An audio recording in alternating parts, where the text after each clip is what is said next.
علیکم ورحمۃ اللہ وبرکاتہ۔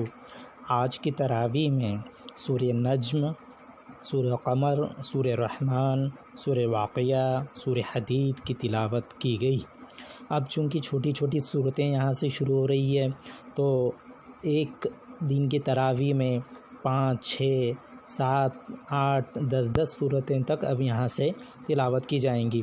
چھوٹی چھوٹی صورتیں ہیں، کم آیتیں رہتی ہیں، لیکن عربی کی خاصیت ہے کہ الفاظ کم رہتے ہیں لیکن معنی اس میں بہت زیادہ رہتے ہیں۔ سورہ نجم مکی صورت ہے، اس میں 62 آیتیں ہیں، اور اس کی جو شروعات کی آیت اگر ہم دیکھتے ہیں جس میں 2 نمبر اور 3 نمبر کی آیت میں اللہ تعالیٰ نے جو ارشاد فرمایا کہ اللہ کے رسول صلی اللہ علیہ وسلم کے متعلق کہ وما ينطق عن الهوى ان هو الا وحی یوحی، یعنی اللہ کے رسول صلی اللہ علیہ وسلم اپنے دل سے کچھ نہیں کہتے، وہ وحی کہتے ہیں جو ان کی طرف اللہ تعالیٰ کی طرف سے وحی کی جاتی ہے۔ یہ جو جواب تھا یہ مشرکان مکہ کا، یہ کہتے تھے کہ یہ قرآن جو ہے اس نے جو ہے خود جو ہے گڑھ لیا ہے، یہ اپنے دل سے جو ہے باتیں بناتا ہے، یا جو ہے یہ جو ہے مجنون ہوا ہے، نعوذ باللہ، اس طریقے کی جو باتیں آ رہی تھی، اس کا جواب اللہ تعالیٰ نے اس میں دیا۔ پھر اس کے بعد معراج کا واقعہ بھی اس میں کچھ اور جو ہے تفصیل سے آیا ہوا ہے، جو بنی اسرائیل میں جو سورہ میں بھی آیا ہوا تھا۔ اس کے بعد 32 نمبر کی آیت ہے جس میں اللہ تعالیٰ نے فرمایا کہ اگر بڑے گناہوں سے جو ہے بچتے رہو گے، اور یہاں پہ ورڈ آتا ہے الا اللمم، یعنی بڑے گناہوں سے بچو گے اور فحش کاموں سے بچو گے سوائے لمم کے۔ لمم کہتے ہیں کہ کچھ جو ہے قصور کے، یعنی ایسے جو ہے کچھ گناہ سرزد ہو جاتے ہیں، ان سے اگر جو ہے وہ ہوتے تو ٹھیک ہے، لیکن اگر بڑے گناہوں سے نہیں بچیں گے تو پھر پریشانی ہوگی۔ بڑے گناہوں سے بچتے رہیں گے، اگر اس کے باوجود بھی چھوٹے موٹے قصور ہوتے رہیں گے تو اللہ تعالیٰ فرماتے ہیں آگے ان ربک واسع المغفرہ، اللہ تعالیٰ کی جو ہے مغفرت جو ہے وہ وسیع ہے، یعنی مغفرت اللہ تعالیٰ کی جو ہے اللہ تعالیٰ معاف کریں گے۔ اس کے بعد سورہ قمر شروع ہوتی ہے۔ سورہ قمر مکی صورت ہے، اس میں 55 آیتیں ہیں۔ یہ ایک سورہ ایسا ہے جس میں 4 بار اللہ تعالیٰ نے اس قرآن کے متعلق فرمایا کہ یہ قرآن آسان ہے۔ 17 نمبر کی آیت ہے، 22 نمبر کی آیت، 32 نمبر کی آیت اور 41 نمبر کی آیت۔ کیا ہے وہ آیت؟ اللہ تعالیٰ جو ہے ارشاد فرماتے ہیں وَلَقَدْ يَسَّرْنَا الْقُرْآنَ لِلذِّكْرِ فَهَلْ مِن مُدَّكِرٍ، کیا بے شک ہم نے اس قرآن کو آسان بنا دیا ہے۔ فَهَلْ مِن مُدَّكِرٍ، کیا کوئی ہے نصیحت حاصل کرنے والا؟ دیکھیے اللہ تعالیٰ کا جو انداز کس طرح سے اللہ تعالیٰ پوچھ رہے ہیں۔ اللہ تعالیٰ کہہ رہے ہیں کہ یہ قرآن آسان ہے۔ اب پوری دنیا مل کر اگر کہتی ہے کہ یہ قرآن مشکل ہے تو ہم تو اللہ تعالیٰ کی ہی بات مانیں گے کہ یہ قرآن آسان ہے۔ ضرورت کیا ہے؟ اس کو جو ہے پڑھنا ہے، سمجھنا ہے، سیکھنا ہے، تو یہ قرآن ہم کو آسان لگے گا۔ پھر اللہ تعالیٰ وہ جو پوچھ رہے ہیں کیا کوئی ہے نصیحت حاصل کرنے والا، تو اس کے جواب میں ہم کو جو ہے کہنا چاہیے اے اللہ ہم ہیں نصیحت حاصل کرنے والے، ہمیں نصیحت کی جو ہے ضرورت ہے۔ بہرحال اللہ تعالیٰ کی کتاب کو جو ہے پڑھنا ہے، سمجھنا ہے۔ پھر سورہ رحمان شروع ہوتی ہے۔ یہ سورہ رحمان ایک ایسی صورت ہے، اللہ تعالیٰ نے اس میں جو ہے ایسی نعمتیں اللہ تعالیٰ نے گنائی ہے، اور ہر نعمت کے بعد اللہ تعالیٰ پوچھتے ہیں تم جو ہے کون کون سی نعمتوں کو جھٹلاؤ گے۔ کتنے بار جو یہ آیت آتی ہے فَبِأَيِّ آلَاءِ رَبِّكُمَا تُكَذِّبَانِ، یہ ہم جو دکانوں میں دیکھتے ہیں، ہوٹلوں میں دیکھتے ہیں، یہ صورت لگا کر رکھتے ہیں، لیکن سمجھ بھی نہیں آتا کہ کیا ہے اللہ تعالیٰ کی کون کون سی نعمتیں۔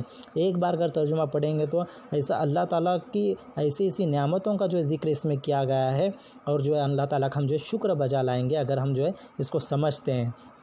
اس میں جو ہے شروع میں ترازو سیدھا رکھ کر ناپ تول کے بارے میں بتائے گا، وَأَقِیمُوا الْوَزْنَ بِالْقِسْطِ وَلَا تُخْسِرُوا الْمِیزَانَ، ترازو سیدھا رکھو، ناپ تول پورا کرو، اور جو ہے گھٹا کر مت دو۔ اس کے پہلے بھی یہ بات آئی تھی کہ جب بھی ہم دے رہے ہیں تو پورا دینا ہے۔ یہ تو دکانداروں کے لیے تھا، اگر کوئی سروس بھی کرتا ہے تو اس کو اپنی ڈیوٹی پوری اچھی طرح سے ایمانداری سے نبھانا ہے۔ بہت ساری چیزیں اس میں جو آئی ہوئی ہے۔ 27 نمبر کی آیت ہے، اللہ تعالیٰ جو ہے ارشاد فرما رہے ہیں کہ سب کے سب جو ہے فنا ہونے والے ہیں، کل من علیہا فان ویبقى وجہ ربک ذو الجلال والاکرام، سب کے سب فنا ہوں گے اور جو باقی رہیں گی وہ تیرے رب کی جلیل اور کریمی چیز جو ہے باقی رہیں گی۔ بہرحال اس کے بعد جو ہے سورہ واقعہ شروع ہوتی ہے۔ سورہ واقعہ ایک ایسی صورت ہے جس میں قیامت کا جو ہے بہت ہی زبردست منظر کھینچا گیا ہے، اتنا ڈیٹیل میں جو ہے قیامت کا منظر جو ہے کہیں اور دوسری صورت میں نہیں ہے۔ اس کو جو ہے ہم کو پڑھنے کی ضرورت ہے، سمجھنے کی ضرورت ہے۔ اس میں اصحاب الیمین کون ہے بتایا گیا، اصحاب الشمال بتایا گیا، یعنی دائیں بازو والے، بائیں بازو والے، یعنی وہ لوگ جن کا نام اعمال سیدھے ہاتھ میں دیا جائے گا، ان کے صفات کیا ہوں گے، ان کی اس کے بعد ان کی کیا حالت ہوں گی، اور پھر جو ہے جہنم والے کون ہوں گے جن کے جو نام اعمال جو ہے بائیں ہاتھوں میں دیا جائے گا یا پیٹھ پیچھے سے دیا جائے گا، ان کی کیسی کیفیت ہوگی۔ بہت ہی اللہ تعالیٰ نے جو ہے زبردست اس میں منظر کھینچا ہے۔ پھر اس کے بعد سورہ حدید شروع ہوتی ہے۔ سورہ حدید میں 29 آیتیں ہیں۔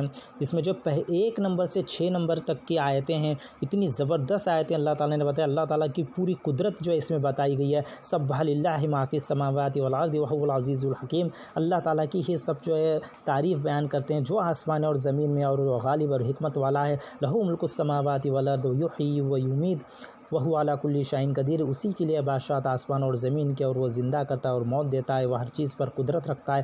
هو الاول والآخر والظاہر والباطن وہو بکل شیء علیم۔ کتنی زبردست آیتیں ہیں، دیکھو آگے اور آگے اللہ تعالیٰ فرما رہے هو الذی خلق السماوات والارض فی 6 ایام ثم استوى علی العرش یعلم ما یلج فی الارض وما یخرج منها وما ینزل من السماء وما یعرج فیها وهو معکم اینما کنتم واللہ بما تعملون بصیر۔ کیسی آیتیں جو اللہ تعالیٰ بتا رہے ہیں۔ اور آگے لہو ملک السماوات والارض والی اللہ ترجع الامور، یہ ایک آیت کیسے ہے، اللہ تعالیٰ فرما رہے ہیں بادشاہت تو آسمان اور زمین کی اللہ ہی کے لیے، اور تمہارے جو معاملات ہیں والی اللہ ترجع الامور، سب کے سب معاملات اسی کی طرف جو ہے لوٹائے جائیں گے۔ یولج اللیل فی النہار ویولج النہار فی اللیل، اللہ تعالیٰ جو ہے رات کو دن سے نکالتا ہے، دن کو رات سے نکالتا ہے۔ وہ علیم بذات الصدور، اللہ تعالیٰ جو ہے دلوں کے بھید کو جانتا ہے۔ ایسی جو ہے اللہ تعالیٰ کی جو ہے نعمت، اللہ تعالیٰ کی جو ہے قدرتیں اس میں بتائی گئی ہے۔ 20 نمبر کی آیت ہے، دنیا کی حقیقت اللہ تعالیٰ بتا رہے ہیں کہ اعلموا انما الحیات الدنیا لعب ولہو، جان لو کہ دنیا کی حقیقت ایک کھیل اور تماشا ہے۔ وزینۃ وتفاخر بینکم وتکاثر فی الاموال والاولاد، اور کیا ہے دنیا کی حقیقت؟ یہی ہے فقر جتانا آپس میں ایک دوسرے کو، مال کے معاملے میں، اولاد کے معاملے میں، یہی جو ہے دنیا کی حقیقت ہے۔ پھر آگے اس کی جو ہے مثال بھی بتا رہے ہیں۔ بہرحال اور اسی آیت کا آخری ٹکڑا ہے وما الحیات الدنیا الا متاع الغرور، یہ دنیا کیا ہے؟ یہ دنیا کچھ نہیں، صرف دھوکے کا سامان ہے۔ بہرحال اس کے بعد فوراً آگے اللہ تعالیٰ فرماتے ہیں سابقوا الی مغفرۃ من ربکم وجنۃ عرضها، یعنی دوڑو اپنے رب کی مغفرت کی طرف اور جنت کی طرف جس کی وسعت آسمان اور زمین کیا ہے۔ اعدت للذین آمنوا باللہ ورسولہ، اور جو کس کے لیے تیار کی گئی ہے؟ جو اللہ تعالیٰ پر ایمان لاتے ہیں اور اس کے رسول پر ایمان لاتے ہیں۔ ذالک فضل اللہ یؤتیہ من یشاء، یہ اللہ تعالیٰ کا فضل ہے، جسے چاہتے ہیں اللہ عطا کرتے ہیں۔ واللہ ذو الفضل العظیم، اللہ تعالیٰ جو ہے بڑے فضل والے ہیں۔ بہرحال اس سے یہاں پر جو ہے سورہ حدید بھی جو ہے ختم ہوتی ہے۔ اس کے بعد اور جو صورتیں ایسی چھوٹی چھوٹی صورتیں ہیں انشاءاللہ وہ کل کے تراویح میں دیکھیں گے۔ اللہ تعالیٰ سے دعا ہے کہ اللہ تعالیٰ جو ہے ہم کو کہنے اور سننے سے زیادہ عمل کرنے کی توفیق عطا فرمائے۔ السلام علیکم ورحمۃ اللہ وبرکاتہ۔